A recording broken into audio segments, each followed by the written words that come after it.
Hello everyone, welcome back to another episode of my channel the United Frontier. तो कल Chelsea और Manchester United के बीच match था स्टैमफोर्ड ब्रिज में, जहां पे हम लोग मैच फिर से हार गए और दूसरी तरफ स्पर्स भी अपना मैच हार चुका है। तो ये वीडियो में बात करेंगे ये दो मैचेस को लेके, और उसी के साथ हियर वी गो आ चुका है डीन हाउसन का, तो उसको लेके भी थोड़ा बहुत बात कर लेंगे ये वीडियो में। तो बिना टाइम खराब किए चलिए इस वीडियो को शुरू करते हैं। तो सबसे पहले बात करेंगे कल जो मैच था between Chelsea and Manchester United. तो देखिए, हम लोग एज ए यूनाइटेड फैन जैसे हम लोग सोच रहे थे कल वाला मैच कुछ उसी तरीके से ही पैंड आउट होता है, और हम लोग को पता था मैच से पहले कि हम लोग ये मैच भी हारने वाले हैं। एक चीज आप कह सकते हो कि as a Manchester United fan मैं एक्सपेक्ट कर रहा था कि हम लोग 3-4 गोल कंसीड करेंगे, लेकिन ऐसा नहीं हुआ। क्योंकि चेल्सी वह इक्वली बैड। मतलब कल वाला मैच में अगर इस सीजन की आप फॉर्म देखो तो चेल्सी के पास इस सीजन के मेरे ख्याल से इंग्लिश प्रीमियर लीग में थर्ड बेस्ट या सेकंड बेस्ट डिफेंस रहा है, जहां पे वो लोग कम गोल कंसीड किए हैं इस सीजन में। और दूसरी तरफ चेल्सी का इस सीजन का शुरुआत बहुत ही बढ़िया रहा था, लेकिन पिछले कुछ महीनों से चेल्सी का जो फॉर्म है इंग्लिश प्रीमियर लीग में स्पेशली वो थोड़ा खराब चल रहा है। अगर इस सीजन की कॉन्टेक्स्ट की मैं बात करूं, जहां पे we are having our worst season in history of English Premier League, जहां पे कल हम लोग फिर से एक नया रिकॉर्ड दर्ज किए हैं, and it is once again an unwanted record. मतलब इस साल इंग्लिश प्रीमियर लीग के लास्ट दो मैचेस जो हैं वो हम लोग बैक टू बैक हारेंगे। एक मैच तो ऑलरेडी हार चुके कल, और अभी इसके बाद मैच है एस्टन विला के साथ, जो मुझे नहीं लगता कि हम लोग जीत पाएंगे। और दूसरी तरफ ऑलरेडी हम लोग 17 मैचेस तो हार ही चुके थे, और कल एक मैच हारने के बाद हम लोग अभी 18 मैचेस हार चुके हैं। जी हाँ, 18 मैचेस हार चुके हैं। मतलब शुक्र मनाओ कि हम लोग रेलीगेटेड नहीं हो रहे हैं। हमसे भी बदतर कुछ टीमें हैं इस साल इंग्लिश प्रीमियर लीग में, तो उसके खातिर हम लोग रेलीगेशन से बच रहे हैं। मतलब अगर मैं कन्वेंशनल रेलीगेशन बैटल की बात करूं तो वहां पे हम लोग कहते थे एक टाइम पे कि अगर आप 40 पॉइंट्स का जो मार्क है उसको अगर आप अचीव कर लेते हो, उसको अगर आप क्रॉस कर लेते हो, तो आप रेलीगेट नहीं होंगे। और आप देखिए अभी तक हम लोग 40 पॉइंट्स का जो मार्क है वही टच नहीं कर पाए। कि ये कॉन्टेक्स्ट को अगर आप दिमाग में रखो कि हम लोग का सीजन कितना खराब रह चुका है। और दूसरी तरफ चेल्सी टॉप 5 के लिए फाइट कर रहे हैं। चेल्सी की तरफ से कुछ क्वालिटी, चेल्सी की तरफ से वो हंगर, वो उस फाइटिंग स्पिरिट दिखना चाहिए था फील्ड में, और हम लोग को एटलीस्ट 3 या 4 गोल से ये मैच हराना चाहिए था, अगर मैं चेल्सी के पर्सपेक्टिव से बात करूं। लेकिन चेल्सी भी कल वाले मैच में बहुत ही खराब थे। मतलब एंटायर मैच डिसाइडेड हुआ एक क्वालिटी मोमेंट पे, जो मोमेंट रीस जेम्स ने प्रोड्यूस किया, और वहां पे कुकुरेया का शानदार फिनिश आया। मतलब वो एक मोमेंट को छोड़ के, और पहले हाफ में रीस जेम्स ने एक शॉट लिया था दूर से। तो ये कुछ मोमेंट्स था जहां पे मैच डिसाइडेड हुआ एट द एंड। क्योंकि मैच में बातें करने के लिए, मतलब टैक्टिकली मैच को एनालाइज करने के लिए, या फिर अगर आप टैक्टिकली मैच को ब्रेक डाउन करना चाहो तो वो करने के लिए मैच में कुछ था ही नहीं। दोनों ही टीम इक्वली खराब थे। मतलब मैं ये चीज कह सकता हूं कि कल रात को जो मैच हम लोगों ने देखा between Chelsea and Manchester United, it must be one of the worst game in this season in English Premier League. मतलब मुझे तो लगता है कि सबसे खराब मैच इंग्लिश प्रीमियर लीग का अगर कोई मैच हुआ है इस सीजन में तो ये कल वाला मैच ही था। मतलब मैच में कुछ नहीं था, कुछ नहीं। पहले हाफ में हैरी मैगवायर का एक गोल आया था, जो गोल की ऑफसाइड की वजह से डिसअलाउड हो गया। मतलब it was really really unlucky for him कि वो इंचेस ऑफसाइड था, और वो मोमेंट को छोड़ के हम लोग भी एज सच कुछ खास मैच में क्रिएट नहीं कर पाए थे। मतलब 81 मिनट में आमाद एक शॉट लेता है, वही हम लोग का एक लौता ऑन टारगेट शॉट है, और इसको छोड़ के हम लोग एज सच कुछ बिग चांसेस भी नहीं क्रिएट कर पाए इंटर मैच में। मतलब एक गोल होने के बाद जब हम लोग ब्रूनो फर्नांडिस को भी सब्स्टिट्यूट कर लेते हैं, उसके बाद से हम लोग का गेम और भी ड्रास्टिकली डाउन हो जाता है। क्योंकि पहले हाफ की अगर मैं बात करूं तो पहले हाफ में it was a decent half for Manchester United. Chelsea के पास बॉल पोजीशन नहीं था, हम लोग के पास बॉल पोजीशन था, लेकिन हम लोग ऐसा कुछ खास क्रिएट नहीं कर पा रहे थे, क्योंकि सीरियस क्वालिटी लैक कर रहे थे हम लोग going up front. Second half जब चालू होता है तो तब भी मैच कुछ उसी तरीके से ही खेला जा रहा था, जहां पे दोनों ही टीम सीरियस क्वालिटी लैक कर रहे थे। और दूसरी तरफ कल हॉयलैंड का गेम बहुत ही घटिया था। मतलब he can not pass the ball, he can not hold the ball, he can not turn while holding the ball. तो ये सारे जो बेसिक फुटबॉलिंग चीज़ें आप एक स्ट्राइकर से एक्सपेक्ट करते हो, तो वो सारे चीज़ कल फिर से हॉयलैंड से नहीं देखने को मिला। एंड मुझे मालूम है कि उसका कॉन्फिडेंस भी बहुत लो है, और उसके लिए जब आपका कॉन्फिडेंस लो रहता है तो you have to work hard, और आपको ज़्यादा पुश करने की ज़रूरत नहीं है, आपको सिंपल सी बेसिक चीज़ें करने की ज़रूरत है ऑन द पिच। लेकिन ये सारा चीज़ कल फिर से हॉयलैंड नहीं कर पा रहा था। तो इंटायर मैच में कोई क्वालिटी मोमेंट नहीं था फ्रॉम आवर साइड। एक ही जो था हैरी मैग्वायर का, वो तो ऑफसाइड की वजह से कैंसिल हो गया। और दूसरी तरफ चेल्सी की तरफ से भी एंटायर मैच में आप कह सकते हो कि रीस जेम्स का वही एक क्वालिटी मोमेंट था जहां पे उसने एक ब्रिलियंट सा एसिस्ट प्रोड्यूस कर दिया। और उस वक्त आप कह सकते हो कि माजरूई शुड हैव डन बेटर, लेकिन माजरूई वहां पे एक गलती कर गया। और कुकुरेया जो कि बहुत ही बढ़िया प्लेयर है ऑफेंसिवली भी डिफेंसिवली भी, तो वो वहां पे एक हेडर मार के चेल्सी को वो लीड दे दिया। उसके बाद चेल्सी ठीक तरीके से ही गेम मैनेज कर रहे थे, क्योंकि हम और भी खराब खेल रहे थे और हम बहुत सारे चेंजेस भी करते हैं। लेकिन ओवरऑल अगर मैं बात करूं तो at the end Chelsea were the deserving winners, क्योंकि चेल्सी की कुछ कुछ प्लेयर्स थे जो कि बहुत ही बढ़िया खेल रहे थे, और उनके वजह से ही चेल्सी को कल मेरे ख्याल से 3 पॉइंट मिला। जबकि वो हंगर मिसिंग था, जबकि वो क्वालिटी मिसिंग था, जबकि कोई गेम प्ले मिसिंग था चेल्सी के गेम से। जो गेम चेल्सी के लिए बहुत ही इंपॉर्टेंट मैच था, जहां पे जिसके ऊपर डिपेंडेंट था उनका टॉप 5 फिनिश, क्योंकि अभी भी नॉटिंघम फॉरेस्ट के साथ मैच बाकी है। लेकिन कल वाला मैच का 3 पॉइंट चेल्सी के लिए बहुत इंपॉर्टेंट था। तो कल मैच खराब खेलने के बावजूद भी चेल्सी 3 पॉइंट सिक्योर कर लिया, जो मेरे ख्याल से उन लोगों के लिए बहुत ही इंपॉर्टेंट है।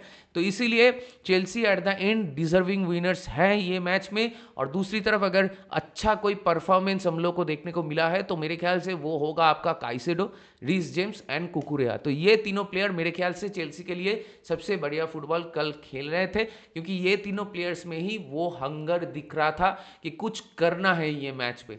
तो इसीलिए मेरे ख्याल से चेल्सी, जैसे कि मैं कह रहा था, वेर द डिजर्विंग विनर्स। और हम लोग, अगर मैं हम लोग की बात करें तो कल हम लोग स्ट्रॉन्ग 11 के साथ, स्टार्टिंग 11 के साथ शुरू करते हैं। इसके बिहाइंड अगर मैं थॉट प्रोसेस सोचने की कोशिश करूं, समझने की कोशिश करूं, तो मुझे लगता है कि रूबेन अमोरिम स्ट्रॉन्ग 11 के साथ कल वाला मैच शुरू किए थे ताकि प्लेयर्स को वो मैच शार्पनेस मिले।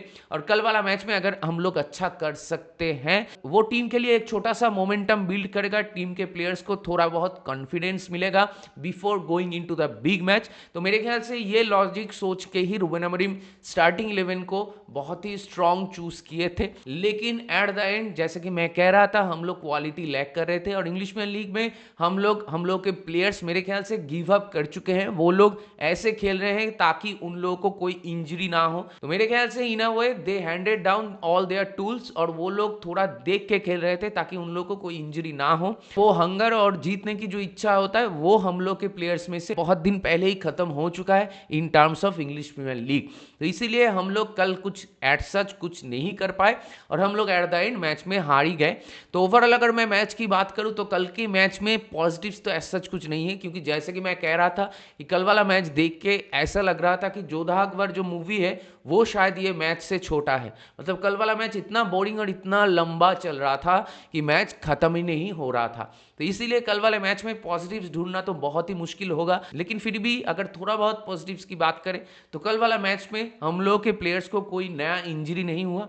आमाद को 90 मिनट्स खेलने को मिला before the big final. Bruno को हम लोग रेस्ट कर पाए एट द एंड। हम लोग कैसेमीरो को भी कल वाले मैच में थोड़ा इन्वॉल्व किए थे, उसके बाद कैसेमीरो को सेकेंड हाफ में हम लोग रिप्लेस किए हैं। कोबी मेनू को भी थोड़ा बहुत मिनट्स मिला है। तो हैरी मैग्वायर का एक कॉन्फिडेंट परफॉर्मेंस कल वाले मैच में भी हम लोग को देखने को मिला, बोथ ऑफेंसिवली एंड डिफेंसिवली। और उसी के साथ एडन हेवन टीम में वापसी कर चुके हैं, तो कल वाले मैच में थोड़े टाइम के लिए उसको भी हम लोग इंक्लूड किए थे। तो ये सारे आप कह सकते हो कि बिफोर द बिग फाइनल ये सारे थोड़ा बहुत पॉजिटिव्स हम लोग को देखने को मिला। लेकिन वो चीज मैच में रिफ्लेक्टेड नहीं हुआ क्योंकि हम लोग अच्छा नहीं खेल पा रहे थे। तो अभी यही देखने वाली बात होगी कि यूरोपा लीग फाइनल के लिए हम लोग क्या सच में रेडी है, और ये प्लेयर्स क्या फाइनल में जाके कुछ कर सकते हैं कि नहीं। क्योंकि एक चीज आप लोगों को समझना होगा कि इस सीजन में मैनचेस्टर यूनाइटेड का जो हाल रहा है, जो कंडीशन रहा है इंग्लिश प्रीमियर लीग में, उसके लिए एक चीज सबसे इंपॉर्टेंट है समझना, वो ये कि हाँ हम लोग एक नया सिस्टम में खेल रहे हैं under Ruben Amorim. Ruben Amorim को अपने पसंदीदार प्लेयर्स भी नहीं मिला है, ये चीज़ सबको मालूम है और उसके वजह से हम लोग को ये सफरिंग भी देखने को मिल रहा है, जो चीज़ रूबेन अमोरिम बहुत दिन पहले ही एड्रेस कर चुके थे कि we have to suffer first. तो हम लोग सफर कर रहे हैं, लेकिन वहां पे एक चीज भी आप लोगों को समझना होगा कि इंग्लिश प्रीमियर लीग में जितनी भी सारे टीम्स खेल रहे हैं उनके अगेंस्ट में हम लोग फिजिकलिटी लैक करते हैं, उनके अगेंस्ट में हम लोग पेस लैक करते हैं, उनके अगेंस्ट में हम लोग इंटेंसिटी लैक करते हैं। लेकिन दूसरी तरफ अगर यूरोपा लीग की बात करें तो यूरोपा लीग में जितने भी सारे टीम से हम लोग को आमना सामना करना पड़ा, तो वहां पे एथलेटिक बिलबाओ को छोड़ के जितने भी सारे टीम के अगेंस्ट में हम लोग खेल चुके हैं वो सारे मैचेस में इंग्लिश प्रीमियर लीग की टीम्स की तरह फिजिकलिटी, इंटेंसिटी एंड पेस नहीं देखने को मिला। वो इंटेंसिटी और फिजिकलिटी दो मैच में, मतलब पोर्तो के अगेंस्ट में एंड फेनेरबाचे के अगेंस्ट में मेरे ख्याल से हम लोग को थोड़ा बहुत देखने को मिला था। तो वो दो मैचेस हम लोग नहीं जीते थे, ड्रॉ किए थे। और एथलेटिक बिलबाओ के साथ पहला वाला लेग में we were little bit lucky कि उन लोगों को एक रेड कार्ड मिल गया था, और सेकेंड वाला लेग में भी विलियम्स ब्रदर नहीं फीचर किए थे। तो ओवरऑल अगर मैं कहूं तो एथलेटिक बिलबाओ को छोड़ के बाकी जितने भी सारे मैचेस थे वहां पे हम लोग को फिजिकलिटी, इंटेंसिटी, पेस मैच नहीं करना पड़ा। लेकिन अभी जो टीम को हम लोग को खेलना पड़ेगा फाइनल में वो एक इंग्लिश प्रीमियर लीग की टीम ही है। भले ही टॉटेनम हो और टॉटेनम का कंडीशन भी इंग्लिश प्रीमियर लीग में हम लोगों से भी खराब रहा हो, लेकिन एक इंग्लिश प्रीमियर लीग की टीम को हम लोग को फेस करना होगा, और एक ऐसा टीम जिनके साथ हम लोग पिछले 4-5 मैचेस नहीं जीत पाए हैं। तो टॉटेनहम के साथ जब हम लोग फाइनल खेलेंगे यूरोपा लीग में, तो वो फाइनल में हम लोग को physicality, intensity and pace match करना होगा, जो इस मैनचेस्टर यूनाइटेड टीम से हम लोग इंग्लिश प्रीमियर लीग में कोई भी गेम में हम लोग को देखने को नहीं मिला। मतलब कुछ कुछ गेम में आप कह सकते हो, जैसे एंडफील्ड में लिवरपूल के साथ, ओल्ड ट्रैफोर्ड में आर्सेनल के साथ, इतिहाद स्टेडियम में मैनचेस्टर सिटी के साथ। तो ये कुछ कुछ एग्जांपल्स हैं जहां पे हम लोग वो मेंटालिटी शो कर पाए थे या फिर इंटेंसिटी मैच कर पाए थे। तो यही सबसे बड़ा डाउट है मेरे अंदर कि हम लोग जब फाइनल में, यूरोपा लीग फाइनल में, जिसके ऊपर हम लोग का इंटायर सीजन अभी डिपेंडेंट है, तो वो मैच में जाके हम लोग कैसे टॉटेनहम को हैंडल करेंगे। भले ही टॉटेनहम में इंजरी की वजह से कुछ कुछ इंपॉर्टेंट प्लेयर्स ना हो, जैसे कि जेम्स मैडिसन या फिर कुलुसेस्की या वार्जवेल, लेकिन हम लोग के टीम में जो प्लेयर्स हैं क्या वो स्टेप अप कर पाएंगे against an English Premier League team, वही अभी सबसे बड़ा क्वेश्चन मार्क है। क्योंकि कल जैसा हॉलैंड का डिस्प्ले रहा, और हम लोग अगर हॉलैंड के साथ ही शुरू करते हैं due to lack of availability of other strikers in our team, तो हम लोग कैसे अच्छा कर पाएंगे, इट इज मतलब मैं ये सोच ही नहीं पा रहा हूं। और दूसरी तरफ लेनी यूरो, वो भी खेल पाएगा कि नहीं खेल पाएगा वो भी देखने वाली बात है, क्योंकि लेनी यूरो हम लोगों के लिए, मतलब जितने भी सारे मैचेस में हम लोग अच्छा किए हैं वो सारे मैचेस में लेनी यूरो भी बहुत ही बढ़िया खेल चुका है। तो इसीलिए लेनी यूरो अगर नहीं खेलता है तो वो भी हम लोग के लिए एक मिस होगा। तो ये सारे चीज़ों को ध्यान में रखते हुए हम लोग क्या यूरोपा लीग फाइनल सच में जीत पाएंगे, ये तो मैं अभी सोच नहीं सकता। और मुझे लगता है कि टॉटेनहम की जीतने की भी बहुत ज़्यादा चांसेस है ये मैच में, क्योंकि उनको भी वो कॉन्फिडेंस उनके पास भी रहेगा कि वो लोग भी अच्छा करते हुए फाइनल तक पहुंचे हैं, और उसी के साथ वो लोग हम लोग के अगेंस्ट में, जितनी बार हम लोग के अगेंस्ट में उन लोग को खेलना पड़ा, वो सारे मैचेस वो लोग रिसेंट टाइम्स में जीत चुके हैं। तो मुझे पता नहीं कि यूरोपा लीग फाइनल कैसे पैंड आउट होगा, और वो मैच में एक्चुअली में ये दोनों टीम में से कौन सा टीम जीतेगा, क्योंकि दोनों ही टीम का इंग्लिश प्रीमियर लीग के फॉर्म बहुत ही खराब है। दोनों ही team just above relegation finish करेंगे इस सीजन में। तो टेक्निकली अगर देखा जाए तो यूरोपा लीग का फाइनल जो है वो बैटल ऑफ द ट्रैशेस ही है। मुझे मालूम नहीं कि दोनों टीम में से कौन सा टीम जीतेगा, लेकिन ये चीज मालूम है कि दोनों ही टीम में से कोई एक टीम फॉर्चुनेट होगा to qualify for the Champions League in next season. तो only time will tell what will happen. लेकिन अगर आप as a Manchester United fan मुझसे ये सवाल पूछते हो कि are you confident enough for this final, क्या आपको लगता है कि मैनचेस्टर यूनाइटेड जीत सकता है ये फाइनल, तो I will say no, I am not at all confident. और दूसरी तरफ मुझे नहीं लग रहा कि हम लोग स्पर्स को ये फाइनल में हरा पाएंगे, और हम लोग के अगेंस्ट में स्पर्स अगर ये फाइनल जीत जाएगा तो हम लोग को और भी ज्यादा बैंटर, और भी ज्यादा बेइज्जती झेलना पड़ेगा। ये सोच के मुझे और भी डर लग रहा है। दूसरी तरफ जैसे कि मैं कह रहा था, और एस्टन विला को एक कंफर्टेबल विक्ट्री मिला है अगेंस्ट स्पर्स। स्पर्स अपना सेकंड फील्ड टीम खिला रहे थे कल, लेकिन दूसरी तरफ एस्टन विला के लिए यह मैच बहुत ही इंपॉर्टेंट था, और एस्टन विला जॉब डन कर चुका है। और अभी लास्ट गेम वीक में एस्टन विला का मैच है हम लोग के साथ, तो वो मैच भी अगर एस्टन विला जीत जाते हैं तो एस्टन विला के लिए टॉप 5 प्लेसेस सिक्योर हो जाएगा, क्योंकि चेल्सी के साथ एस्टन विला का पॉइंट अभी सिमिलर है, लेकिन चेल्सी की गोल डिफरेंस बहुत ज़्यादा सुपीरियर है देन एस्टन विला।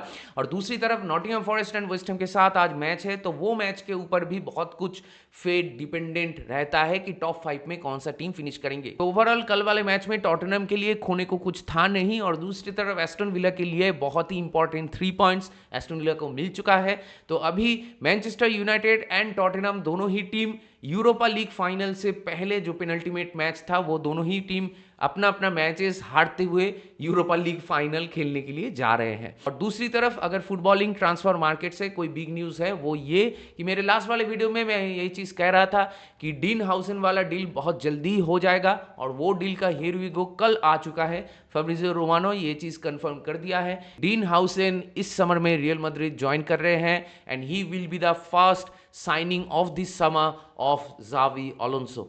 और जो कि मेरे ख्याल से बहुत ही एक बढ़िया साइनिंग हो सकता है। जिन लोगों को मालूम नहीं है रियल मैड्रिड फैंस को कि कौन है ये डीन हाउसन, तो लेट मी टेल यू कि he is one of the best players of this season in English Premier League. मतलब वो बंदा हर कोई डिफेंसिव डुअल जीतता है, उसी के साथ डिफेंसिवली बहुत रॉक सॉलिड है, उसी के साथ वो एक प्रॉपर बॉलर भी है, मतलब वो बॉल लेके आगे जा सकता है, उसका पासिंग रेंज वगैरह बहुत ही बढ़िया है।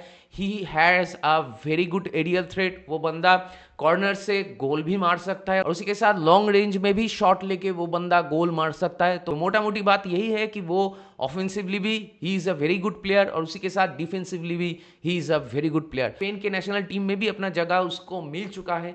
तो अभी रियल मैड्रिड वाला जो मूव उसके करियर के लिए बहुत ही बढ़िया एक मूव होगा, एंड आई एम श्योर कि in the long run he will be a very very good player for real Madrid. तो रियल मैड्रिड के फैंस मेरे ख्याल से ये डील को लेके उन लोगों को एक्चुअली में बहुत हैप्पी होना चाहिए, एक्साइटेड होना चाहिए कि उन लोगों को अभी it is middle of the may, transfer window तो अभी ओपन ही नहीं हुआ, और रियल मैड्रिड को जावी अलोंसो मिल गया, ट्रेंट अलेक्जेंडर आर्नोल्ड मिल गया, और उसी के साथ डीन हाउसन भी मिल गया। तो it is what it is. Real Madrid अभी इस समर में मेरे ख्याल से और भी साइनिंग्स वगैरह करेंगे, और अपने टीम को वो लोग और भी ज़्यादा बूस्ट करेंगे। तो देखते हैं ट्रांसफर मार्केट जब ओपन होता है उसके बाद रियल मैड्रिड कौन से और भी डील्स करते हैं। ये डील को लेके आप लोगों का क्या मानना है, आप लोगों का क्या राय है, मेरे साथ ज़रूर शेयर कीजिए। और जितने भी सारे टॉपिक में मैंने बात किया, ओवरऑल आप लोगों का क्या मानना है, आप लोगों का क्या राय है, do let me know in the comment section. तो दैट बीइंग सेड, इस वीडियो को चलिए यहीं पर अप करते हैं। अगर आप मेरे चैनल में नए हो तो मुझे जरूर सब्सक्राइब कीजिए,